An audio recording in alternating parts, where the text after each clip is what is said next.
Imaginez un monde dévasté par des vents de la force d'un ouragan, dont les températures oscilleraient entre chaleur caniculaire et froid glacial. Imaginez que nos jours ne durent que 6 heures sur une planète où n'évolueraient que des espèces primitives. Voilà ce que serait la Terre si elle n'avait pas de lune.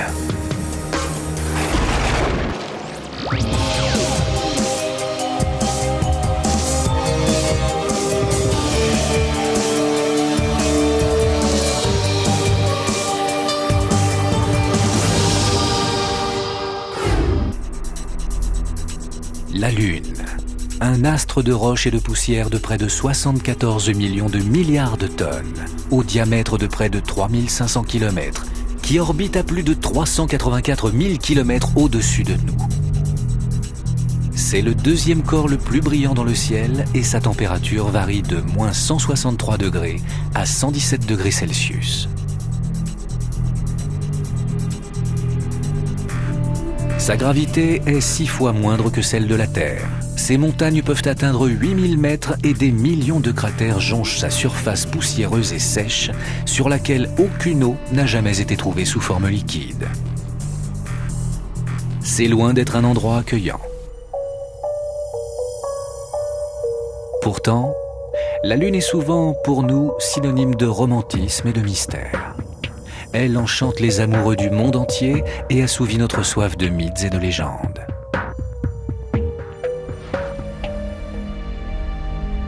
Nous ne sommes pas les seuls à avoir un satellite naturel. Ils sont plus de 140 à tourner autour des planètes du système solaire. Jupiter, avec 63, est celle qui en possède le plus. Quant à nous, de nombreux corps mystérieux nous tournent autour. 5 d'entre eux sont des astéroïdes temporairement pris dans notre champ gravitationnel.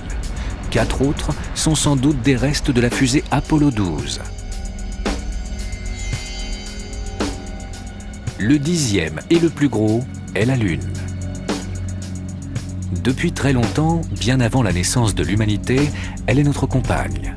Mais jusqu'à récemment, nous en savions très peu sur sa vraie nature ou même sur sa création.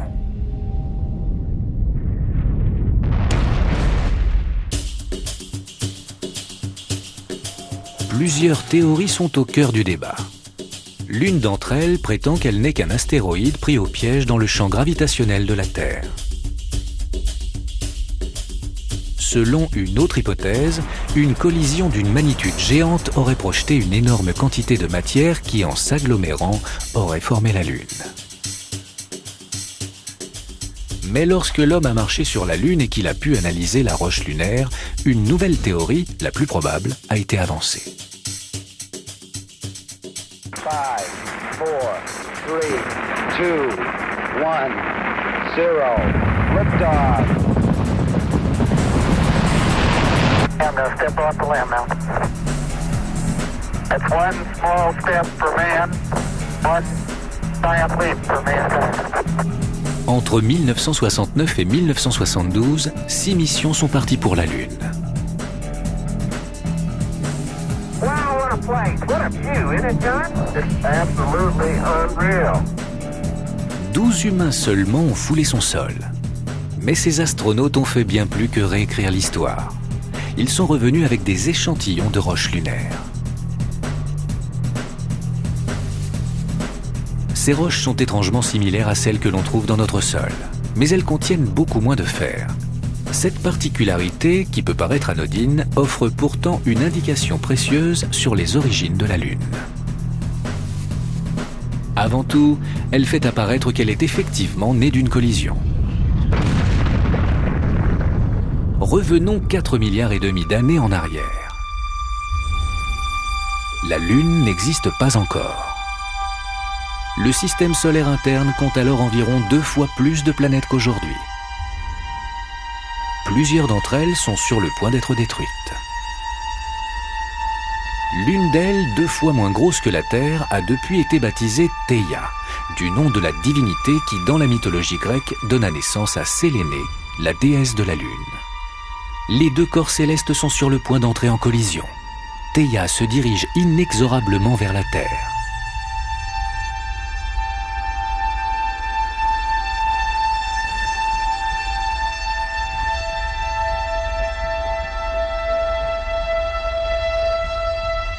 planétoïde qui s'approche offre une vue terrifiante.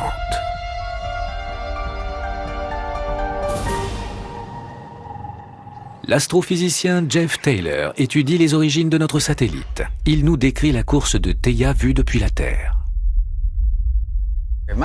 Au départ, ça ressemble à une étoile, à une grosse étoile. Mais au fur et à mesure qu'elle s'approche, elle devient de plus en plus grosse. Juste avant l'impact, elle couvre complètement le ciel. Le témoin de cet impact ne voit plus rien, tout a disparu. Et puis tout à coup, j'imagine qu'il y a un gros flash car le ciel est chauffé à blanc. Un ami se trouvant de l'autre côté de la Terre voit lui aussi ce flash dans l'atmosphère et il sent des secousses géantes. Theia a un diamètre de 6500 km. Pour vous donner une idée de sa taille, la météorite qui a exterminé les dinosaures ne mesurait que 10 km de diamètre.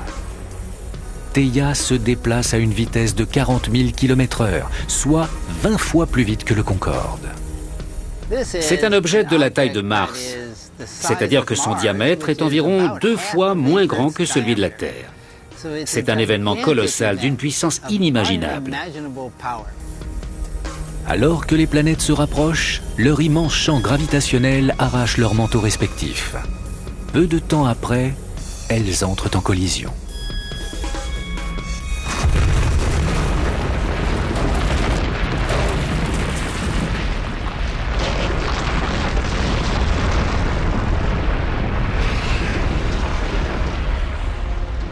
Le choc est équivalent à celui de milliards de bombes nucléaires.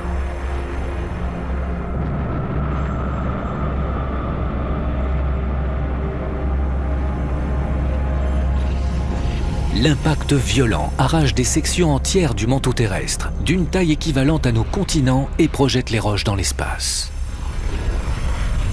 Celles-ci ont une très faible proportion de fer. L'atmosphère autour de notre voisine en fusion est remplie de vapeur de roche. L'attraction gravitationnelle de la Terre retient la plupart des débris, mais quelques-uns sont tout de même catapultés dans l'espace. Ne pouvant s'échapper complètement, ils viennent former autour de la Terre un anneau ardent de poussières et de pierres.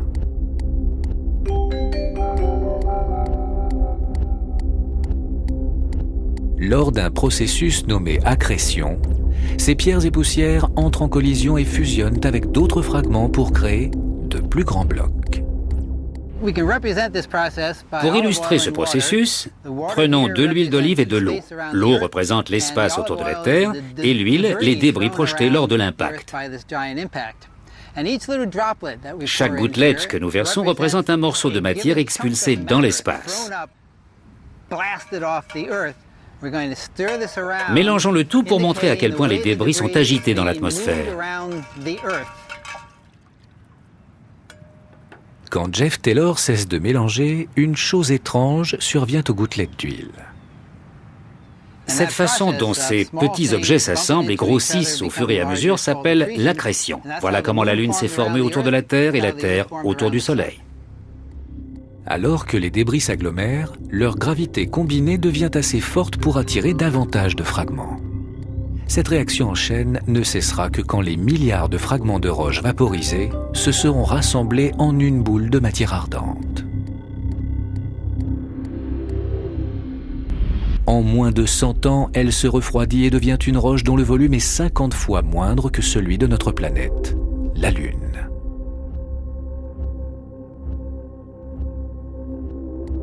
À sa formation, elle ne se trouve qu'à 153 000 km. Mais cette distance est temporaire car le choc violent à l'origine de sa naissance l'écarte de la Terre. Cet éloignement va durer 15 à 20 milliards d'années. La preuve de l'éloignement progressif de notre satellite naturel est apportée en 1969 quand les astronautes posent sur sa surface un réflecteur de 45 cm. Les scientifiques envoient sur ce réflecteur un faisceau laser et peuvent ainsi calculer la distance entre les deux astres avec une précision de quelques centimètres. Ces calculs ont révélé que notre satellite s'éloigne de nous de 3,8 cm par an. Pourquoi la Lune a-t-elle la bougeotte ? Dans les années 90, des ordinateurs ultra perfectionnés ont donné aux scientifiques une meilleure idée de ce qui s'est passé il y a 4,5 milliards d'années. Une reconstitution de l'impact par ordinateur montre que la collision entre Theia et la Terre a produit une poussée oblique qui dote la Terre d'une force de rotation qui nous donne nos nuits et nos jours. Mais la puissance de la collision a rendu la rotation de notre planète beaucoup plus rapide que celle de la Lune. Au départ, la Terre tournait sur elle-même en 6 heures, soit 4 fois plus vite qu'aujourd'hui. La Lune, quant à elle, parcourait son orbite en 20 jours. La Terre tourne donc plus vite que la Lune ne parcourt son orbite. Cependant, la Lune primitive est 15 fois plus proche qu'aujourd'hui. Son attraction gravitationnelle est si forte qu'elle forme un renflement sur la surface de la Terre à l'endroit où elle est orientée vers elle, comme le montre ce graphique. Ce bombement se déplace sur la surface comme une marée et attire la Lune par sa propre gravité. Parce que nous tournons plus vite que notre satellite, le renflement est toujours en avance sur la Lune, attirant celle-ci vers l'avant et la forçant à accélérer. Tous les objets bougeant en mouvement circulaire s'écartent en accélérant, comme le lancer de marteau aux Jeux Olympiques. Alors que la Lune accélère sur son orbite, elle s'éloigne en vrille et il en sera ainsi pendant des milliards d'années.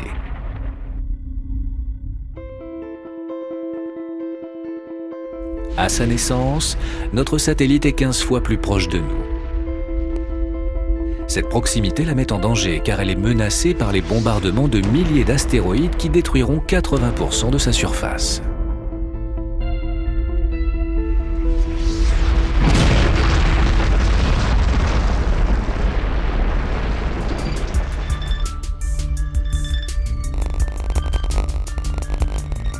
Nous voici 4 milliards d'années en arrière. La Lune est en orbite à une distance 3 fois plus proche qu'actuellement. Depuis la Terre, elle cache tout ce qui se trouve dans le ciel.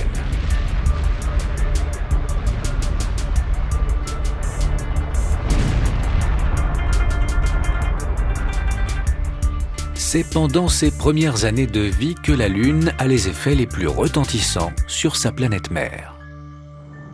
La collision géante à l'origine de sa création est si puissante qu'elle fait perdre l'équilibre à la Terre qui vient s'incliner sur un axe d'environ 23,5 degrés par rapport au plan orbital.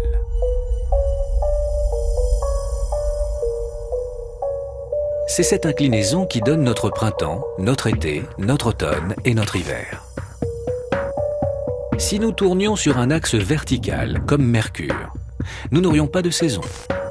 Tous les continents auraient 12 heures de soleil et 12 heures de nuit par jour.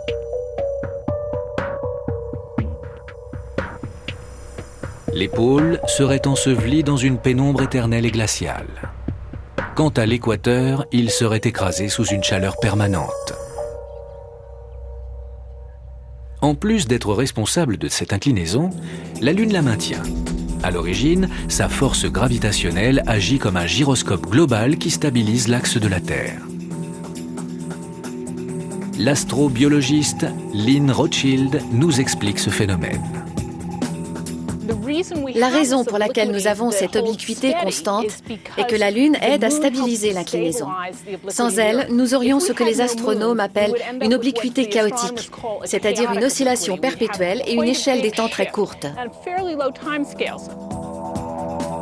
Sans notre stabilisateur naturel, notre axe varierait entre 0 et 90 degrés, ce qui changerait la distribution de la lumière du Soleil sur la planète et bouleverserait notre système météorologique finement équilibré. Les climats seraient chamboulés. Les tropiques seraient recouverts de glace et l'Antarctique se transformerait en un vaste désert. Heureusement, la Lune nous protège de tels désastres. Grâce à elle, la vie est possible. En fait, ça aurait pu avoir une influence énorme sur les origines et l'évolution de la vie. On pourrait d'ailleurs dire, sans se tromper, qu'on ne serait pas ici aujourd'hui en train de filmer ceci si la Lune ne se trouvait pas au-dessus de nous. Les autres planètes de notre système solaire n'ont pas toute cette chance. Mars a 2 satellites, Phobos et Deimos. Mais ils sont trop petits pour stabiliser son inclinaison. Par conséquent, la planète rouge se balance plus que la Terre. Selon certains scientifiques, c'est l'une des raisons pour lesquelles il n'y a pas de vie sur Mars. Quand on regarde notre satellite, les premières choses que l'on remarque sont les cratères. Ils sont la marque d'un passé lointain très violent. Voici ce qu'en pense l'astrogéologue David Kring. Depuis votre jardin, si vous levez les yeux, vous voyez les cratères sur la surface lunaire. Il y en a plus de 300 000 et leurs diamètres peuvent mesurer entre 800 mètres et plus de 800 km. La plupart de ces cratères proviennent de l'impact d'une météorite sur la Lune. L'un des plus grands bassins d'impact visibles pour les terriens se nomme Mare Imbrium ou la mer des pluies. Il mesure plus de 1000 km de diamètre. S'ils ont des tailles variées, les cratères ont pourtant tous été formés à peu près à la même période.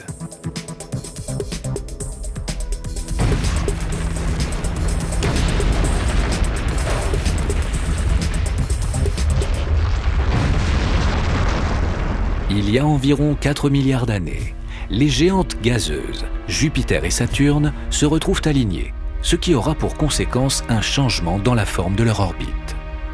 Cela crée un effet lance-pierre. Des astéroïdes sont lancés vers le système solaire interne et se dirigent droit vers la Terre et sa jeune voisine. Pendant des millions d'années, des astéroïdes vont bombarder tout le système solaire interne. Certains de ces impacts ont sans doute créé des cratères aussi grands que nos continents, ou même plus grands encore. Ce genre d'impact a le pouvoir d'anéantir n'importe quel océan et de réchauffer terriblement l'atmosphère. La vie telle que nous la connaissons ne peut pas exister dans de telles conditions. Cette période de bombardement intense a été baptisée le cataclysme lunaire. Le phénomène est amplifié par notre force gravitationnelle qui attire ces météorites. Toute seule, la Lune, plus petite, aurait pu s'en sortir avec moins de dégâts. Mais elle est trop proche de nous. Les astéroïdes se dirigeant vers la Terre entrent en collision avec la Lune.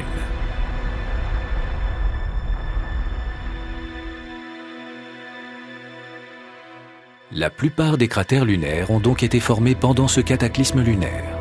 80% de la surface lunaire est détruite. Du basalte en fusion s'échappent des fissures et remplit les cratères, créant ainsi des mers de lave.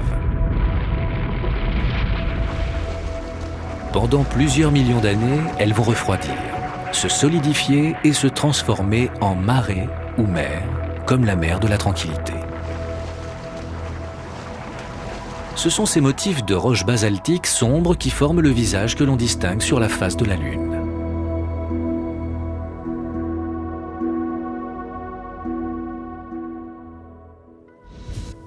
Le Dr Kring nous fait une démonstration de ce qui se passe sur la surface lunaire quand une météorite la heurte. Du haut de 15 mètres, il lâche une pierre de 2,5 kg dans un bac de sable. Au moment de l'impact, le sable est projeté vers le haut. Pendant le cataclysme lunaire, certaines des collisions sont si violentes que la matière projetée ne reviendra jamais sur la surface lunaire.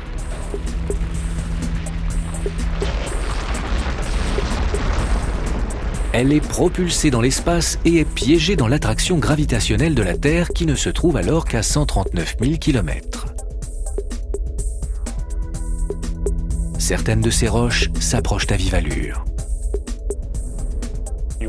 S'il y avait eu des témoins, ils auraient vu un grand panache de débris rocheux se détacher de la surface lunaire et qui aurait formé un nuage l'enveloppant entièrement. Certains de ces fragments ont bombardé la Terre. Ils se sont infiltrés dans l'atmosphère comme des boules de feu et des composants rocheux ont percuté la Terre. Ces météorites lunaires sont extrêmement rares. Voici un morceau de l'un des 31 exemplaires trouvés jusqu'à présent. Ceci est un échantillon qui est tombé en Afrique. Les analyses de ces spécimens nous révèlent qu'il y a eu un pic cataclysmique lors des impacts qui ont affecté notre satellite il y a environ 4 milliards d'années. Les météorites lunaires sont des témoignages de l'histoire géologique du système solaire interne tel qu'il était il y a environ 4 milliards et demi d'années. Ces roches sont plus anciennes que les plus vieilles de nos pierres. La présence de météorites lunaires sur notre sol tourmente les scientifiques. Si les roches peuvent être catapultées de la Lune à la Terre, l'inverse peut-il également se produire? Si des météorites terrestres étaient trouvées, nous donneraient-elles des indices sur ce qui se passait chez nous il y a des milliards d'années?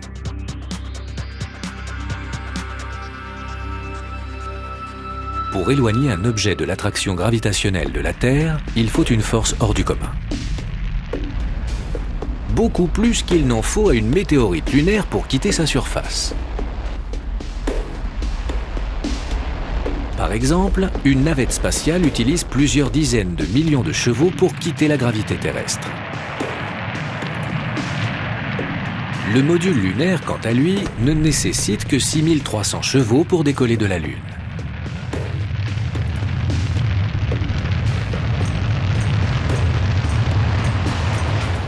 Quel genre d'impact faudrait-il pour projeter des débris de la Terre?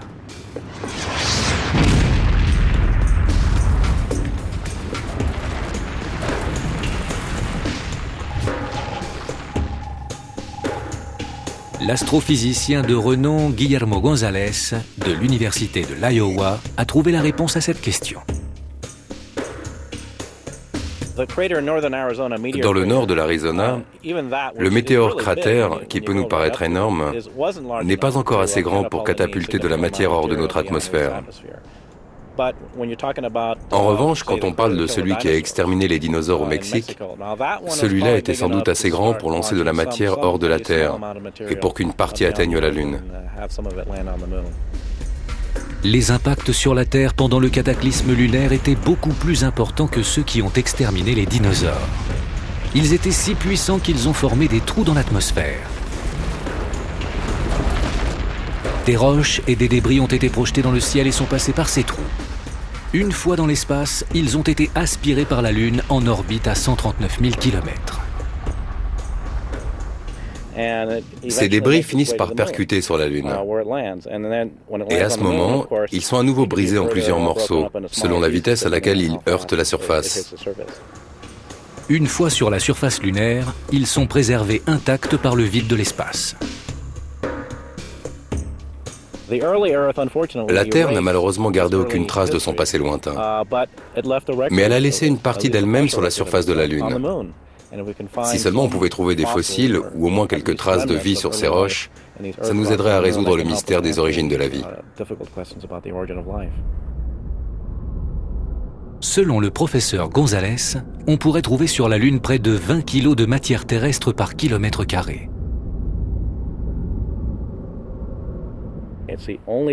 C'est le seul endroit du système solaire où on pourra en apprendre un peu plus sur les origines de la vie. Une fois sur la Lune, les roches terrestres sont préservées en parfait état. En effet, il n'y a pas d'eau sur la Lune. Il n'y a plus de géologie active et elles sont enterrées relativement rapidement sous d'autres matières provenant d'autres impacts. Elles sont donc préservées du vent solaire et de toute autre chose. Jusqu'à présent, aucune roche terrestre n'a été trouvée sur la Lune. Le professeur González devra attendre la prochaine mission spatiale lunaire en espérant que ces précieuses roches soient découvertes. Le voyage de la Lune depuis la Terre pendant les 500 millions d'années qui ont suivi sa naissance a été très violent. Son passage a changé le visage de notre planète.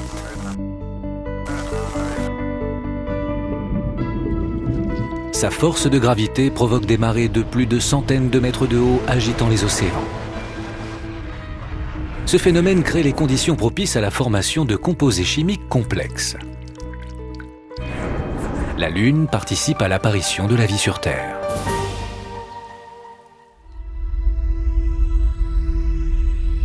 Nous voici 3 milliards d'années en arrière.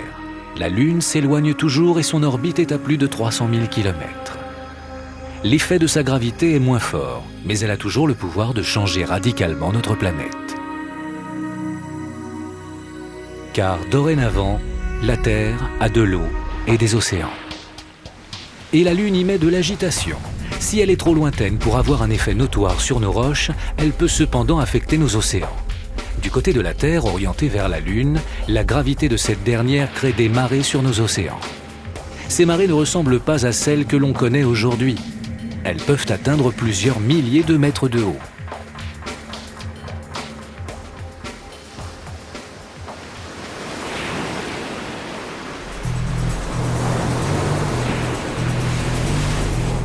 L'astronome Neil Cummins a étudié l'influence de la Lune primitive sur les marées. Quand la Lune s'est formée, les marées étaient 1000 fois plus importantes que celles d'aujourd'hui. Elles déferlaient sur les terres comme un mur d'eau qui pouvait atteindre 3000 mètres. C'est aussi haut qu'une montagne. Elles couvraient sans doute des centaines de kilomètres. Ensuite, pendant le ressac, elles emportaient avec elles des débris pris sur le sol au passage. Les matières aspirées dans les océans contiennent des minéraux et des substances nutritives.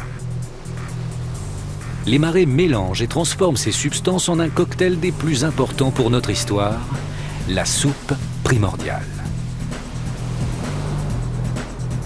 Divers minéraux sont ainsi assemblés puis déchirés. Dans ce melting pot des plus violents, l'association idéale de minéraux est obtenue et la vie peut commencer.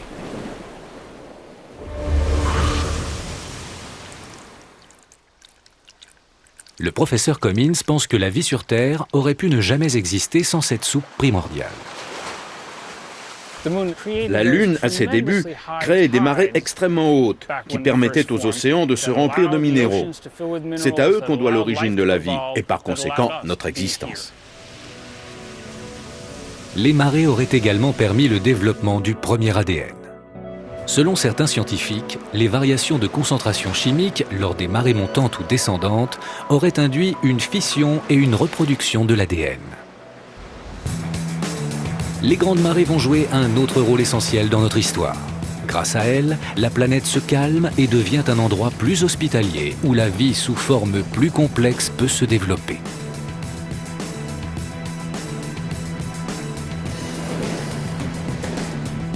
Il y a 3 milliards d'années, la Terre était très différente d'aujourd'hui. L'impact qui a donné naissance à la Lune a augmenté notre vitesse de rotation. À tel point que les journées ne durent que 6 heures.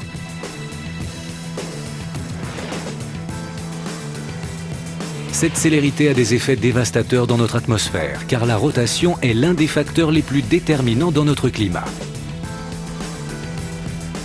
Elle crée des vents et des remous.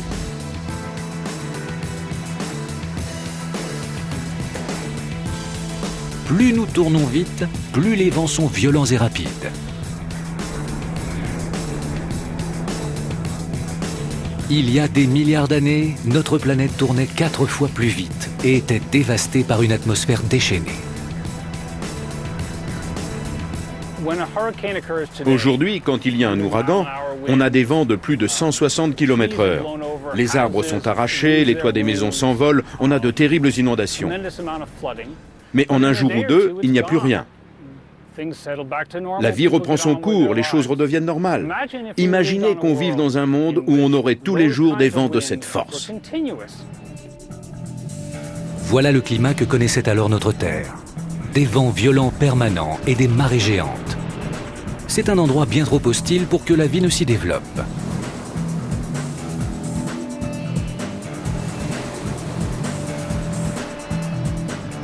Pourtant, ce sont ces marées ainsi créées qui commencent à calmer ce climat infernal. Elles ont en effet une influence sur la vitesse de rotation de notre planète et finissent par allonger notre journée de 6 à 24 heures.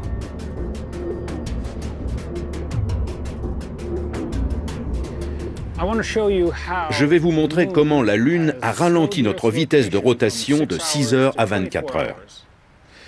Pour ça, je me sers de ce globe, qui bien sûr représente la Terre. Cette lentille ici représente la Lune. Ruth va jouer ce rôle. Allons-y. La Terre tourne donc sur elle-même beaucoup plus rapidement que la Lune ne parcourt son orbite. Aujourd'hui, la Terre effectue sa rotation sur elle-même en 24 heures. La Lune, elle, effectue sa révolution sidérale en 28 jours environ. C'est elle qui crée les marées. La marée haute est presque directement sous elle. Par exemple, il y aurait une marée haute juste ici, créée par la Lune. La Lune a un léger retard sur la marée, car elle tourne autour de la Terre plus lentement que celle-ci ne tourne sur elle-même. Sa force gravitationnelle attire ses renflements marins, créant une résistance qui ralentit notre rotation. Quand l'eau atteint les continents, les îles ou toutes sortes d'obstacles sur son passage, la friction provoquée ralentit notre rotation. On passe d'une journée de 6 heures à une journée de 24 heures. Ce faisant, l'atmosphère cesse de malmener le globe. Les vents violents ne font plus rage en permanence et la vie dans ses formes les plus complexes peut alors se développer en paix et dans le calme.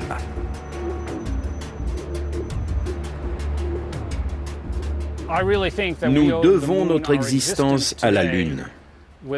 Sans elle, le monde aurait évolué différemment, et par conséquent nous aussi. Nous ne serions pas les mêmes. Notre voisine céleste a profondément modifié notre planète. Pendant 3 milliards d'années, elle va continuer à s'éloigner dans l'espace. Son influence va décliner, mais ne va pas complètement disparaître. Certains scientifiques pensent qu'elle provoque des séismes et des éruptions volcaniques.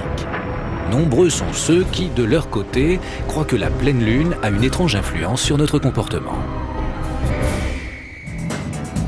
Aujourd'hui, la Lune se trouve à une distance moyenne de 384 000 km. Elle est bien plus éloignée de nous qu'à sa naissance. Elle apparaît comme un objet céleste mystique et distant, et sa force gravitationnelle s'est amenuisée.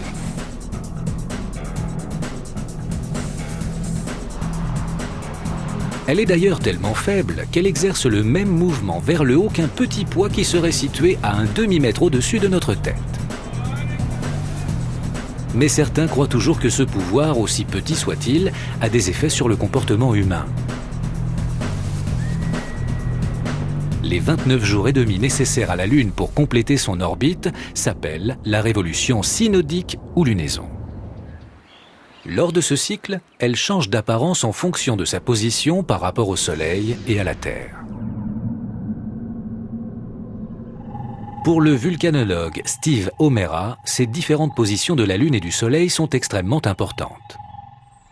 Je vais vous montrer le mécanisme des phases lunaires. Ce ballon de volet est la Lune, je suis la Terre. D'abord, sachez que la Lune tourne autour de nous en environ un mois. Commençons par cette position. C'est celle où notre satellite est directement placé entre nous et le Soleil. On appelle ça la nouvelle Lune. En fait, à ce moment-là, elle est invisible. Alors qu'elle se déplace sur son orbite, on peut commencer à voir une partie qui s'illumine légèrement et qui a la forme d'un croissant. Elle s'éloigne un peu plus et on en voit la moitié. C'est ce qu'on appelle le premier quartier. Quand elle est complètement à l'opposé du Soleil dans notre ciel, nous avons la pleine Lune. Toute sa face est éclairée et visible. Quand elle continue sa révolution, l'ombre revient petit à petit et on va obtenir le dernier quartier. Pour finir, environ un mois plus tard, on revient au point de départ et le cycle recommence. La pleine Lune a de tout temps été associée au mystère, à l'agressivité et à l'horreur.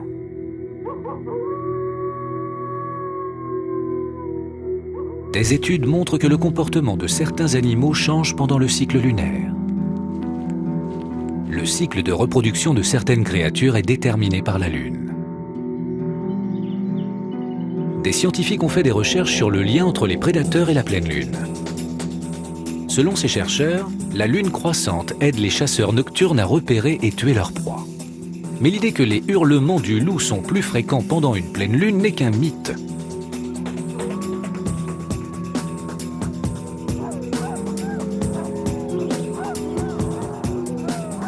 s'il s'avère que certains mammifères sont effectivement plus agités lors d'une pleine lune, cette agressivité peut-elle pour autant s'étendre à l'homme ?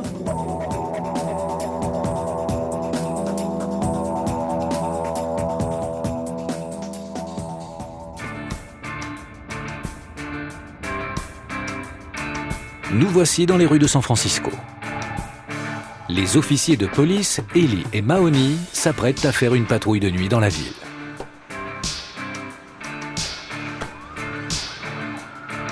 Ils surveillent le district de Tenderloin depuis 10 ans. Mais aujourd'hui, ce n'est pas un soir comme les autres. Comme toutes les nuits de pleine lune, les esprits vont s'échauffer plus que de coutume.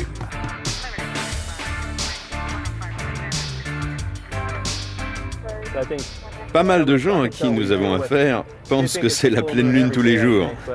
Pourtant, nous, on remarque une grande différence.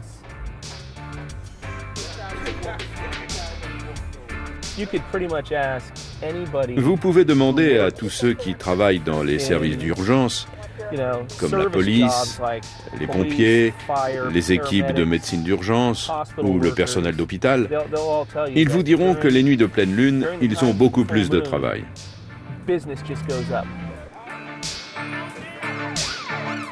La science peut-elle prouver que le comportement humain est influencé par la pleine lune ?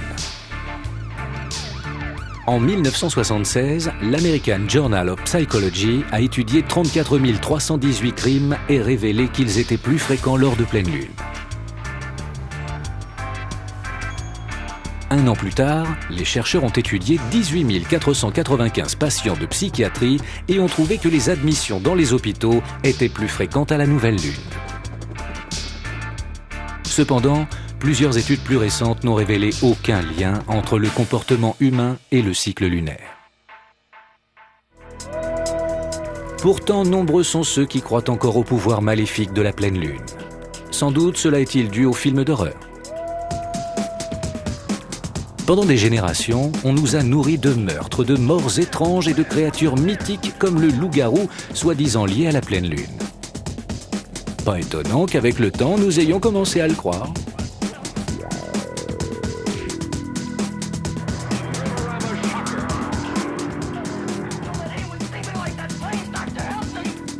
Le mythe de la pleine lune survit.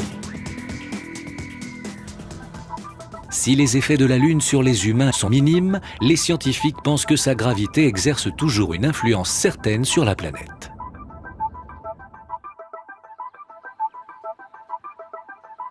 Tout au long du cycle lunaire, l'apparence du satellite n'est pas la seule à varier. Son attraction gravitationnelle change également. À la nouvelle Lune, quand le Soleil et la Lune sont alignés, leur gravité combinée tire davantage encore sur la Terre. Alors que la Lune tourne autour de la Terre, elle nous attire dans plusieurs directions. Lors d'une pleine Lune, le Soleil et la Lune tirent en direction opposée, comme dans une espèce de tir à la corde astronomique. Pendant la majorité du cycle lunaire, il n'y a pas de danger pour la Terre. Mais quand le Soleil et la Lune sont alignés, leur gravité combinée crée une pression maximale sur la croûte terrestre. Selon certains scientifiques, cela provoque des phénomènes naturels dévastateurs.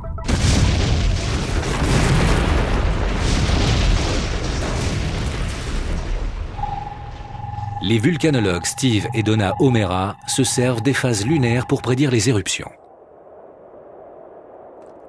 Pendant que les autres scientifiques surveillent le niveau du soufre et étudient les données sismologiques, Steve et Donna s'intéressent à la position de la Lune. Pour eux, celle-ci a le pouvoir de provoquer les éruptions selon l'endroit où elle se trouve sur son orbite. Le couple O'Meara pense que dans cette série d'attractions, la pression accrue peut déformer la roche souterraine en fusion.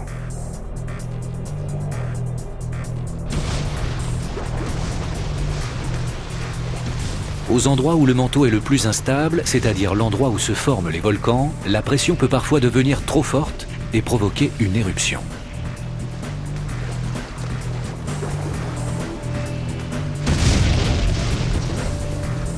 Le couple de vulcanologues a connu son heure de gloire en 1996 lors d'une expédition sur un volcan en éruption, l'Arenal, au Costa Rica. Ce qui est génial, c'est que les volcans sont tous différents. Ils sont comme les êtres humains. Ils ont chacun leur personnalité. Il existe une classification scientifique des volcans. Celui-ci est un volcan bouclier. Sa lave est très fluide. Les stratovolcans, eux, ont des éruptions spectaculaires. On en connaît quelques-uns. Et le volcan Arenal, nous l'appelons le sale gosse parce qu'il est toujours en train de faire... Leur expédition dure 2 semaines pendant lesquelles le volcan Arenal va entrer en éruption 15 fois. Le couple de vulcanologues s'aperçoit que les éruptions les plus violentes ont lieu quand la Lune se trouve directement au-dessus du volcan. En surveillant la position de la Lune au-dessus de l'Arenal, les Omeras prédisent les éruptions avec 80% de réussite. Une précision sans précédent dans l'histoire de la vulcanologie. Une nuit, nous avons réveillé les villageois. On leur a dit « Préparez-vous, il va y avoir une éruption aux alentours de minuit 30. » Et bang! L'éruption a eu lieu exactement à cette heure-là. Depuis lors, les Omeras disent avoir utilisé la Lune pour prédire les éruptions dans le monde entier. Ou je suis la personne la plus chanceuse du monde, ou la Lune a effectivement une influence sur les éruptions volcaniques. Mais notre satellite provoquerait des catastrophes naturelles bien plus graves encore que les éruptions volcaniques. Un chercheur prétend qu'il est responsable des 2 catastrophes naturelles les plus graves de ces dernières années. Le séisme d'octobre 2005 au Pakistan et le tsunami de décembre 2004 en Asie.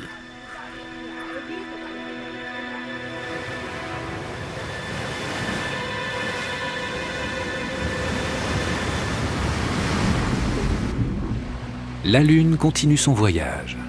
Elle s'éloigne de nous de 3,8 cm par an. À près de 400 000 km en orbite, son champ de gravité a toujours des effets sur notre planète. En plus de provoquer des éruptions volcaniques, elle pourrait avoir un rôle bien plus destructeur, comme le suggère le géologue James Birkeland. Selon lui, elle provoquerait des séismes responsables de la mort de milliers de personnes.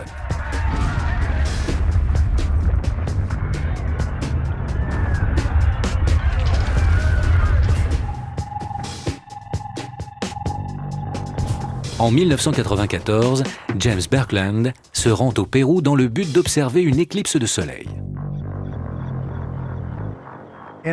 Au Pérou, séisme se dit terremoto. On a vu cette éclipse et le guide péruvien a dit « Je suis si content que vous puissiez voir notre éclipse. » Ici, dans mon pays, nous avons une tradition. Nous regardons l'éclipse et ensuite, nous attendons le tremblement de terre. Cette croyance ancestrale péruvienne, selon laquelle les éclipses solaires sont suivies d'un séisme, vient corroborer les recherches que Birkeland a effectuées ces 30 dernières années. Ils savent depuis toujours ce que je sais depuis presque 50 ans, que l'alignement du Soleil, de la Lune et de la Terre peut donner lieu à des secousses. La croûte terrestre est découpée en 12 plaques tectoniques qui s'entrechoquent et se frottent les unes aux autres, créant par là même une série de failles. À ces endroits, les plaques s'effleurent. Parfois, elles glissent et remontent vers le haut. C'est ce mouvement soudain qui déclenche des séismes. Pour James Birkeland, la position du Soleil et de la Lune au-dessus de ces lignes de failles est cruciale dans le déclenchement du séisme. C'est en étudiant l'influence du passage de la Lune sur les marées que j'ai fait le rapprochement. Je me suis dit qu'elle pouvait assouplir les failles en les lubrifiant et ainsi les rendre plus glissantes. Il a surveillé les positions du Soleil et de la Lune lors des différentes phases lunaires au moment où ils passent au-dessus de ces zones de risque. Selon lui, il faut aussi prendre en compte la distance entre la Lune et la Terre. L'orbite lunaire ne forme pas un cercle parfait. C'est un cercle elliptique. Le point de l'orbite le plus proche est le périgée et le plus lointain, l'apogée. Quand elle est à son périgée, la gravité est 20% plus forte qu'à son apogée. Je dessine la Terre ici. La Lune tourne autour sur une orbite elliptique que je caricature ici. Quand elle se trouve à son point le plus proche, le périgée, Elle n'est qu'à 356 375 km de nous. Dans ce cas, son effet sur les marées est beaucoup plus important que lorsqu'elle se trouve au point le plus éloigné, l'apogée, soit à 406 720 km 2 semaines plus tard. En rassemblant toutes ces informations, James Birkeland calcule la pression exercée par la Lune au moment où elle se trouve au-dessus des failles. Selon lui, une nouvelle Lune au périgée peut provoquer le glissement de failles instables. Sa technique lui a permis de prédire plusieurs tremblements de terre ces 10 dernières années.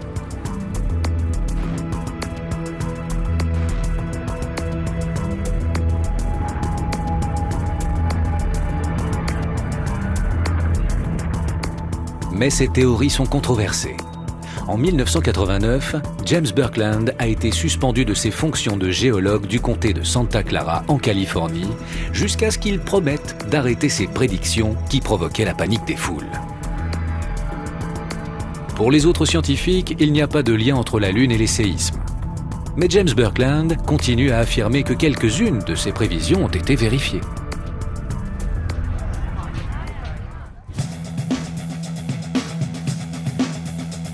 En octobre 1989, il prévient la ville de San Francisco de l'arrivée imminente d'un tremblement de terre.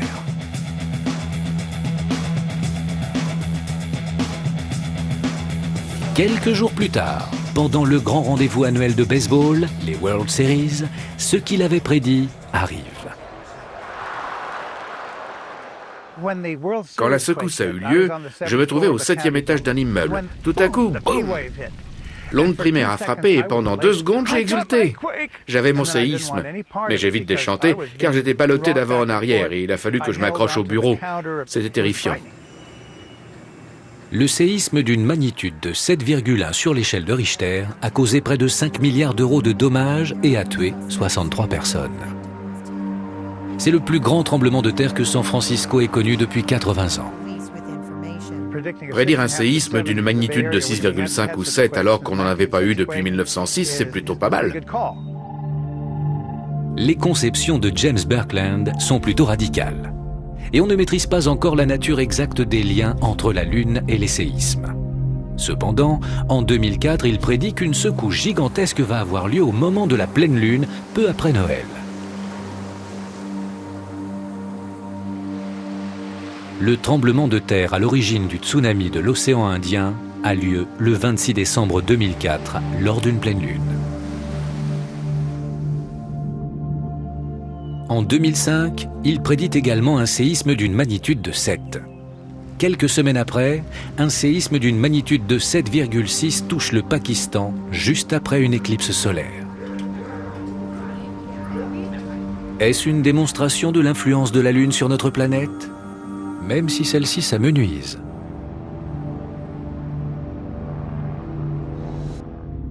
De nos jours, la Lune et le Soleil paraissent avoir exactement la même taille dans le ciel, ce qui signifie que la Lune couvre entièrement le Soleil lors d'une éclipse solaire. Mais que se passera-t-il dans un futur lointain ? Dans 500 millions d'années, la Lune sera tellement loin de la Terre que les éclipses n'existeront plus. D'ici 2 milliards d'années, quand la Lune ne maintiendra plus notre planète sur son axe, la Terre oscillera en permanence. Le temps deviendra fou et la vie sur Terre sera menacée. Dans des milliards d'années, la Lune atteindra la fin de son voyage, l'éloignant de la Terre. Son orbite se stabilisera. Dans 5 milliards et demi d'années, le Soleil se dilatera alors en atteignant la fin de son existence. La Terre et la Lune, inextricablement liées tout au long de leur destinée, seront ensemble au moment de leur mort et seront côte à côte pour s'engouffrer dans la chaleur imposante de notre Soleil mourant.